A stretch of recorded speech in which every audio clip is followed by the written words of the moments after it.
if you're on a team that doesn't have a lot of conflict, and you're thinking, what can I do to help bring about healthy conflict? Here's two things that you can do, and you don't have to be the leader of the team to do this.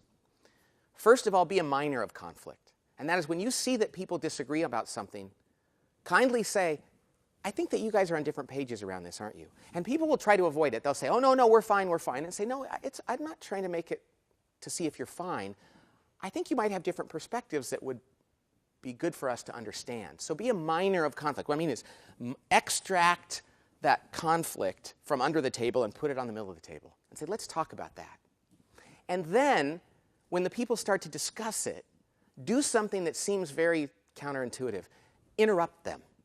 And it's what I call giving them real-time permission to engage in conflict. Because even if it's relatively minor, even if it doesn't seem like it's that big of a deal, if conflict isn't the norm on your team, they're going to feel uncomfortable. Even if they're talking about something that seems innocuous, if they're disagreeing, they're going to feel tense and they're going to feel like they're doing something wrong. And interrupt them and say, this is great.